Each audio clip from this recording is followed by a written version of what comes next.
പല റീലുകളും നമ്മൾ കാണാറുണ്ട്.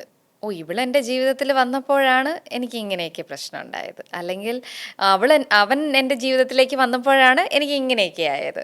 അങ്ങനെ പോസിറ്റീവായിട്ട് പറയുന്നവരും ഉണ്ട്, നെഗറ്റീവായിട്ട് പറയുന്ന കുറേ റീൽസുകളും നമ്മൾ കാണാറുണ്ട്. റീൽസ് മാത്രമല്ല, കുടുംബ ജീവിതത്തിലായിരുന്നാലും റിലേഷൻഷിപ്പിലായിരുന്നാലും എല്ലാ ഭാഗത്തും നമ്മൾ കാണാറുണ്ട്. ഇന്ന് നമ്മൾ സംസാരിക്കുന്നത് individual identity versus couple identity. നമ്മളോടൊപ്പം സംസാരിക്കാൻ എത്തിയിരിക്കുന്നത് Anilkumar PC, life coach and mind tuner. Welcome to the show. Thank you. ഇന്ന് ഞാനിപ്പോൾ പറഞ്ഞതുപോലെ തന്നെ കപ്പിൾസിൻ്റെ ഇടയിലായിരുന്നാലും ഇൻഡിവിജ്വൽ ആയിട്ടായിരുന്നാലും നമുക്ക് പല ഐഡൻറ്റിറ്റീസ് ആണ്. കപ്പിൾസിൻ്റെ ഇടയിലോട്ട് വരുമ്പോൾ നമ്മൾ ആദ്യമൊക്കെ നല്ല രീതിയിലൊക്കെ ഒന്ന് പെരുമാറും. പിന്നീടാകുമ്പോൾ യഥാർത്ഥ ഫേസ്, നീ പണ്ട് ഇങ്ങനെ അല്ലായിരുന്നു എന്നോട് സംസാരിച്ചിരുന്നത്, ഇത് കഴിഞ്ഞ് കല്യാണം കഴിഞ്ഞപ്പോൾ നീ ഇങ്ങനെയാണോ പെരുമാറുന്നത്, ഇതായിരിക്കും അവിടുത്തെ ഒരു പ്രശ്നം. അങ്ങനെയാണ് പലതും രണ്ട് വഴിക്കായി പോകുന്നത്. ചില പേര് അഡ്ജസ്റ്റ് ചെയ്തങ്ങ് പോകും.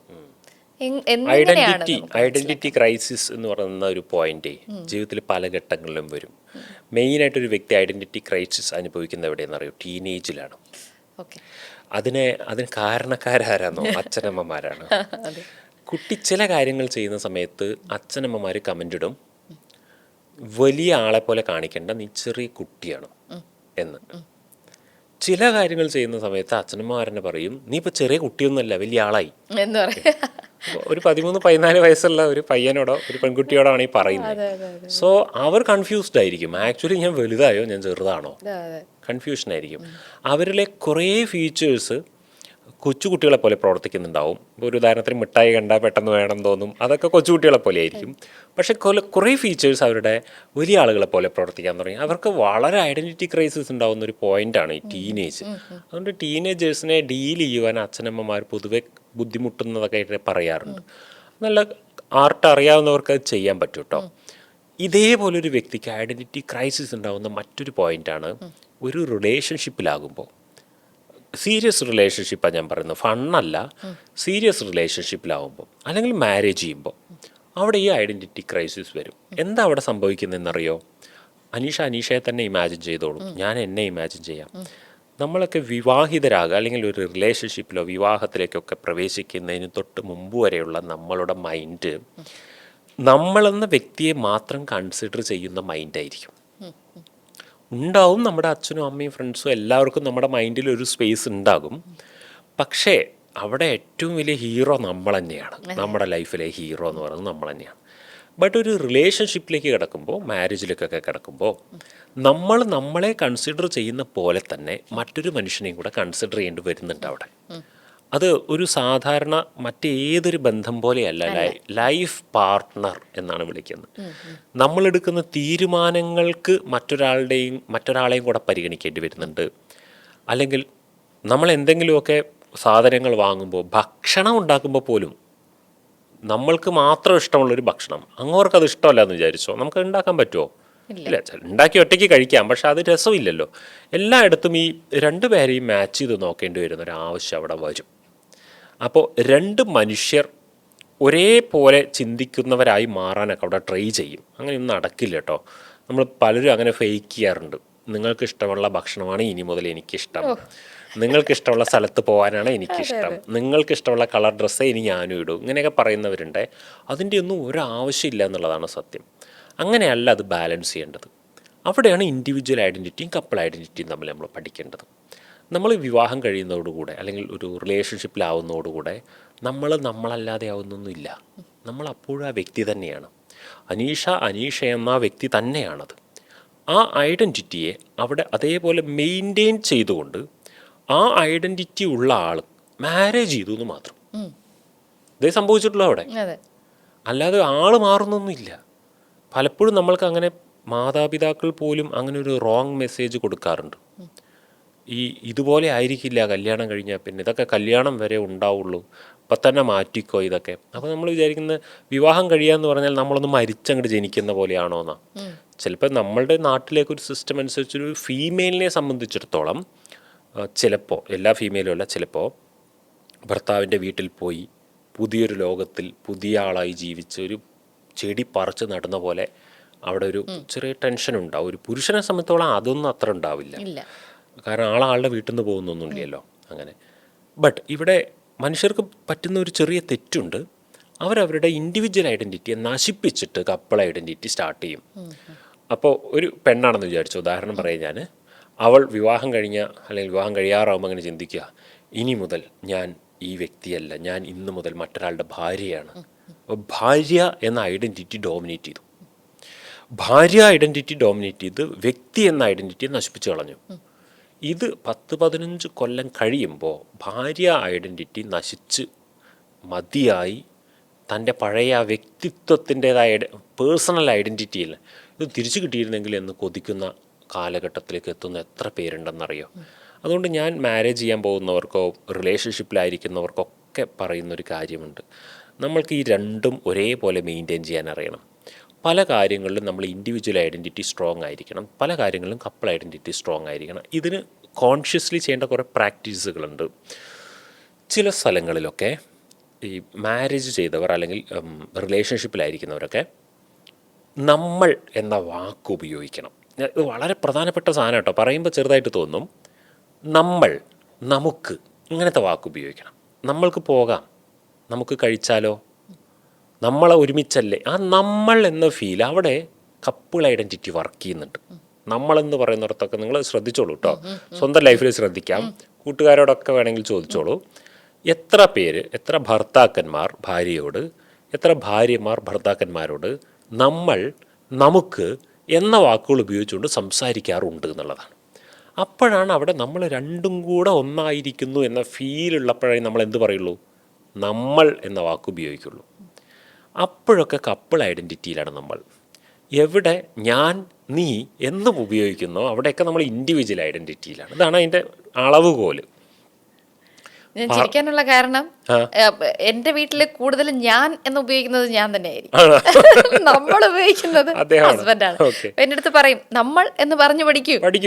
അതെ, നമുക്ക് എന്ന് പറഞ്ഞു പഠിക്കും. പ്രാക്ടീസ് ചെയ്യേണ്ട സാധനമാണ്.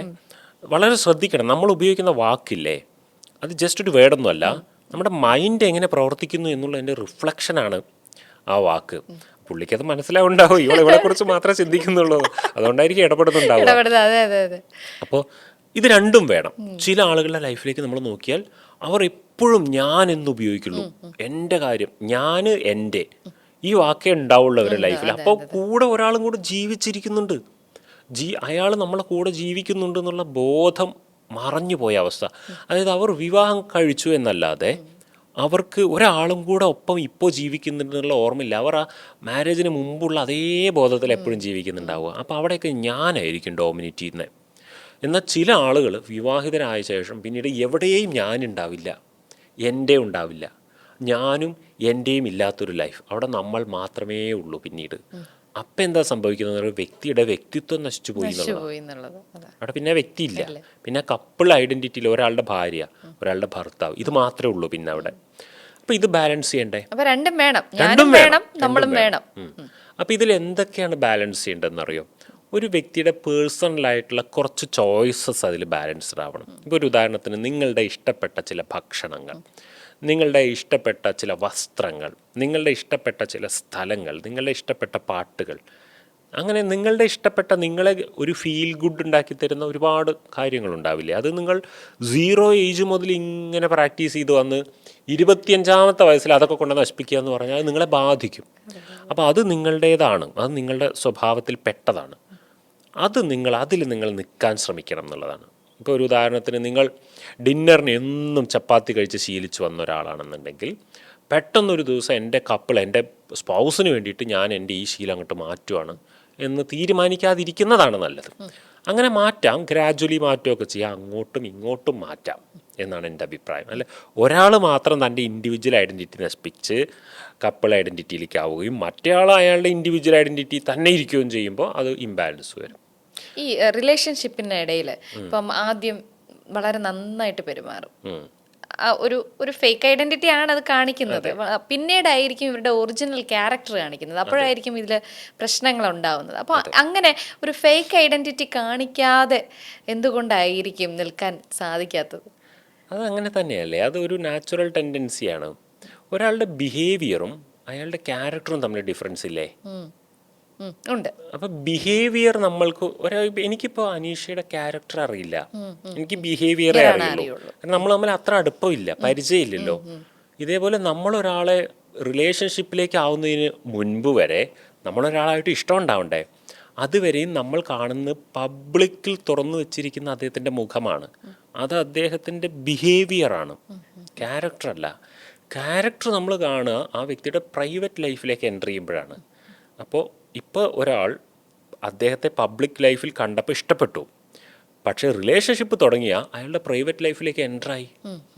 പ്രൈവറ്റ് ലൈഫിൽ അദ്ദേഹം കാണിക്കുന്ന അദ്ദേഹത്തിൻ്റെ ബിഹേവിയറും ക്യാരക്ടറും കാണിക്കും. അപ്പോൾ നമ്മൾ പബ്ലിക്കിൽ നിന്ന് കണ്ടതായിരിക്കില്ല അവിടെ ഉണ്ടായിരിക്കുക. നമ്മൾ ഒരു ഉദാഹരണത്തിന് സ്റ്റേജ് ഷോ പെർഫോം ചെയ്യുന്ന ആളുകൾ, അവർ അവരുടെ മേക്കപ്പിലും അതുപോലെ തന്നെ ഇപ്പോൾ അനീഷ ഇപ്പോൾ ക്യാമറയുടെ മുന്നിലിരിക്കുമ്പോൾ അനീഷയുടെ മേക്കപ്പും ഹെയർ സ്റ്റൈലും ഡ്രസ് കോഡും ഒക്കെ ഇങ്ങനെ അനീഷയെ കണ്ട് ഇഷ്ടപ്പെടുന്നൊരു ഫാൻ, അനീഷയുടെ വീട്ടിൽ രാവിലെ 7 മണി 8 മണിയാകുമ്പോൾ വീട്ടിൽ കാണാൻ വന്ന എങ്ങനെയുണ്ടോ ഇങ്ങനെ ഈ കോലത്തിലായിരിക്കും, വീട്ടിലെ കാഷ്വൽ രൂപത്തിലായിരിക്കില്ലേ നമ്മൾ. ഞാനാണെങ്കിലും അങ്ങനെയായിരിക്കും.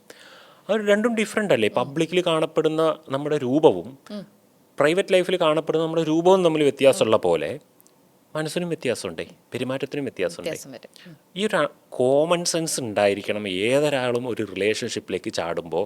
ആ കാണിച്ചു കൂട്ടുന്നതൊന്നും അല്ലായിരിക്കും ശരിക്കുള്ള സാധനം എന്നുള്ളത് നമുക്കൊരു ബോധം ഉണ്ടായാൽ മതി. എല്ലാ മനുഷ്യരും പബ്ലിക്കിൽ കാണിക്കുമ്പോൾ അവരുടെ ഏറ്റവും ബെസ്റ്റ് വേർഷനെ കാണിക്കുള്ളൂ എന്ന കോമൺ സെൻസ്. നമ്മൾ എന്തിനാ അങ്ങനെ ബ്ലൈൻഡായിട്ട് ഈ കാണുന്നതാണ് ഈ വ്യക്തി ചിന്തിക്കുന്നത്, ഈ കാണുന്ന ഈ വ്യക്തിയുടെ പോസിറ്റീവ് സൈഡാണ്, ഇയാൾക്ക് വേറൊരു നെഗറ്റീവ് സൈഡും ഉണ്ടായിരിക്കും. എല്ലാത്തിനും ഈ ലോകത്ത് 2 വശമുണ്ട് മനുഷ്യനും. അങ്ങനെ ചിന്തിക്കണം. നമുക്ക് ഈ ഐഡൻറ്റിറ്റിയിലേക്ക് തിരിച്ചു വരാം. ഇതിൻ്റെ കോൺസിക്വൻസസ് പറഞ്ഞുതരാം. ഒരു വ്യക്തി കപ്പിൾ ഐഡൻറ്റിറ്റി മാത്രമായിട്ട് ഡെവലപ്പ് ചെയ്താൽ, ഭാര്യ ഭർത്താവ് എന്ന ഫീലിൽ മാത്രം ജീവിച്ചു കഴിഞ്ഞാൽ വ്യക്തിത്വ ശൂന്യനായി മാറും. തൻ്റേതായ തീരുമാനങ്ങൾ ഉണ്ടാവില്ല, തൻ്റെ ചോയ്സസ് ഇല്ല, തൻ്റേതായ സ്വപ്നങ്ങളില്ല, തൻ്റേതായ വരുമാനമില്ല, ഒന്നും തൻ്റേതായിട്ടുണ്ടാവില്ല. ഇത് ഇങ്ങനെ പോയി കഴിഞ്ഞാൽ ഒരാൾ മറ്റൊരാളെ ഡിപ്പെൻഡ് ചെയ്ത് ജീവിക്കുകയാണെങ്കിൽ ഇത് ഓക്കെയാണ്. ബട്ട് എവിടെയെങ്കിലും ഒരു പോയിന്റിൽ വെച്ച് ഈ വ്യക്തിയുടേതായ ഒരു ഇൻഡിവിജ്വാലിറ്റി ആവശ്യം വരുന്നൊരു പോയിന്റിൽ ഒരു അബ്യൂസ് പോലെയുള്ള കാര്യങ്ങൾ, ചൂഷണങ്ങൾ നടക്കുന്ന സമയത്തൊക്കെ ഈ വ്യക്തിക്ക് കരകയറാൻ വലിയ ബുദ്ധിമുട്ടായിരിക്കും. കാരണം ഈ വ്യക്തിയുടെ സ്വന്തം വ്യക്തിത്വം നശിപ്പിച്ചു കളഞ്ഞു, അടിമയായിപ്പോയി. രണ്ടാമത് ഇതെവിടെ പ്രശ്നം വരിക എന്ന് വെച്ചാൽ, ഇതിലൊരാൾ മരിച്ചു പോയാൽ ഈ വ്യക്തിക്ക് പിന്നെ ഇൻഡിവിജ്വൽ ഐഡൻറ്റിറ്റി ഇല്ലല്ലോ. അപ്പോൾ കപ്പിളിൽ ഒരാൾ മരിച്ചു പോയാൽ എന്ത് ചെയ്യും? വീണ്ടും ഇൻഡിവിജ്വൽ ഐഡൻറ്റിറ്റിയിലേക്ക് ഒന്ന് വരാൻ വലിയ ബുദ്ധിമുട്ടായിരിക്കും. എൻ്റെ അടുത്ത് ചില ആളുകൾ, ഇത്രയും സ്നേഹമുള്ള കപ്പിൾസ്, അതിലൊരാൾ മരിച്ചു പോയിട്ടുണ്ടാവും, മറ്റേ ആൾ എൻ്റെ മുന്നിൽ വന്നിരുന്ന് കരയാറുണ്ട്. അവർ പറയുന്നൊരു വാക്കുണ്ടേ, ജീവിച്ചിരുന്ന സമയത്ത് എന്നെ ഒന്ന് വേദനിപ്പിച്ചിരുന്നെങ്കിൽ അയാൾ, എനിക്കിപ്പോൾ ഇത്രയും സങ്കടം വരില്ലായിരുന്നു. ഒരു തവണ പോലും എന്നെ വേദനിപ്പിച്ചിട്ടില്ല എന്നുള്ളത് കാരണമാണ് എൻ്റെ ദുഃഖം ഇന്ന് ഇത്രയും ഹൈ ആയിരിക്കുന്നത്. ഇത് വേദനിപ്പിക്കണം എന്ന് പറയല്ല ഞാൻ, ബട്ട് ഇൻഡിവിജ്വൽ ഐഡൻറ്റിറ്റി പൂർണ്ണമായും മിസ് ചെയ്ത് കപ്പിൾ ഐഡൻറ്റിറ്റിയിൽ മുഴുകിപ്പോയാൽ ആ വ്യക്തിക്ക് ഈ പറഞ്ഞ പ്രശ്നങ്ങൾ സംഭവിക്കാം. ഇനി കപ്പിൾ ഐഡൻറ്റിറ്റി മിസ് ചെയ്ത് ഇൻഡിവിജ്വൽ ഐഡൻറ്റിറ്റിയിൽ മുഴുകി ഒരു വ്യക്തി ജീവിക്കുകയാണെന്നുണ്ടെങ്കിൽ അവിടെ ഒരു റിലേഷൻഷിപ്പ് ഉള്ള ഫീലിങ്ങേ ഉണ്ടാവില്ല. അപ്പോൾ 2 മനുഷ്യർ ഒരു ഷെൽട്ടറിനകത്ത് ജീവിക്കുന്നു എന്നല്ല, അത് ഒരു തരത്തിൽ അവർ തമ്മിലൊരു സിങ്ക് ഉണ്ടാവില്ല. അപ്പോൾ അതുകൊണ്ട് റിലേഷൻഷിപ്പിലാവുമ്പോഴും വിവാഹബന്ധത്തിലാവുമ്പോഴും എപ്പോഴും ഇതിങ്ങനെ ബാലൻസ് ചെയ്യണം. അത് ബാലൻസ് ചെയ്യേണ്ട ഏത് പെർസെൻറ്റേജിലാന്നുള്ളത് അവനവൻ്റെ കൂടെയുള്ള പാർട്ട്ണറുടെയും കണക്കനുസരിച്ചായിരിക്കും. അപ്പോൾ ഓരോരുത്തർക്കും ഡിഫറെൻ്റ് ആയിരിക്കും. ഓപ്പൺ ടോക്ക് വേണം ഈ കാര്യത്തിൽ. നമ്മൾ തമ്മിലൊരു റിലേഷൻഷിപ്പ് ഉണ്ടെങ്കിലും എനിക്ക് എൻ്റേതായൊരു ഇൻഡിവിജ്വാലിറ്റി ഉണ്ട്, എനിക്കത് മെയിൻറ്റെയിൻ ചെയ്യുകയും വേണം എന്ന് തുറന്ന് പറഞ്ഞേക്കണം. ആദ്യം തന്നെ പറഞ്ഞേക്കണതൊക്കെ ഫസ്റ്റ് ഫേസിലെ എഗ്രിമെൻ്റ് പോലെയാണ്. അല്ല, ചില ആളുകൾക്ക് അത്ര ഇൻഡിവിജ്വൽ ഐഡൻറ്റിറ്റി വേണ്ടി വരില്ല, അങ്ങനെയാണെങ്കിൽ അതും പറഞ്ഞേക്കണം. ഇങ്ങനെ പോയില്ലെങ്കിൽ ഈ ഒരു റിലേഷൻഷിപ്പ് മര്യാദയ്ക്ക് പോകുമ്പോൾ ഇതിനൊന്നും ഒരു കുഴപ്പമില്ലേ. ഒരു റിലേഷൻഷിപ്പിലെ ഏറ്റവും വലിയ ഇഷ്യൂ എന്താണെന്നറിയോ? ആ റിലേഷൻഷിപ്പിൽ ബാഡ് മൂഡ്സ് ഡീൽ ചെയ്യേണ്ട ഏരിയാസ് വരുന്ന സമയത്ത് ഇതൊക്കെ കൂടെ പൊട്ടിത്തകർന്നു. ആ ഏരിയ ബോട്ടിൽ നമ്മൾ യാത്ര ചെയ്യുമ്പോൾ അതങ്ങ് മുങ്ങിക്കഴിഞ്ഞാൽ ചാവാതിരിക്കുവാൻ വേണ്ടിയിട്ട് ഈ ജാക്കറ്റ് ഇടുന്നില്ലേ, ഇതുപോലെയാണ് റിലേഷൻഷിപ്പ്. അതിങ്ങനെ പോയിക്കൊണ്ടിരിക്കണതിൻ്റെ ഏതെങ്കിലും ഒരാളുടെ മൂഡ് കേട് വരുന്ന ഒരു ദിവസം വരുമായിരിക്കും, അന്ന് ഇതെല്ലാം കൂടെ പൊട്ടിപ്പൊളിഞ്ഞു പോകും. രണ്ടും വേണം, ബാലൻസ് ചെയ്യാൻ പഠിക്കണം. ഓക്കെ, അപ്പോൾ ഈ വാക്കുകൾ ശ്രദ്ധിക്കുക. ഞാൻ എൻ്റെ ജീവിതത്തിൽ ഞാൻ എന്ന വാക്ക് ഉപയോഗിക്കുന്നതും നമ്മളെന്ന വാക്ക് ഉപയോഗിക്കുന്നതും എത്ര കൂടുതലാണ്? ഇത് രണ്ടും ബാലൻസ്ഡ് ആണോ? തിങ്ക് ചെയ്യുമ്പോഴും ഞാൻ എന്ന രീതിയിൽ തിങ്ക് ചെയ്യുകയോ നമ്മൾ എന്ന രീതിയിൽ തിങ്ക് ചെയ്യുന്നത് എത്ര ഉണ്ട്? ഇതാണ് ഇതിൻ്റെ ക്രൈറ്റീരിയ. ഓക്കെ. ഓക്കെ. അപ്പോൾ ഇതാണ് ഐഡൻറ്റിറ്റി അല്ലേ? കപ്പിൾ ഐഡൻറ്റിറ്റിയും ഇൻഡിവിജ്വൽ ഐഡൻറ്റിറ്റിയും തമ്മിലുള്ള ഒരു വ്യത്യാസം എന്ന് പറയുന്നത്. അപ്പോൾ ഈ ഒരു വേർഡ്സ് നമ്മൾ അല്ലെങ്കിൽ ഞാൻ എന്നത് എത്ര പെർസെൻറ്റേജ് നമ്മൾ യൂസ് ചെയ്യുന്നതനുസരിച്ചിരിക്കും നമ്മുടെ സ്മൂത്തായിട്ടുള്ള ജീവിതം എന്ന് പറയുന്നത്. എനിവേ മറ്റൊരു കണ്ടൻറ്റുമായിട്ട് വീണ്ടും കാണാം. Thank you sir.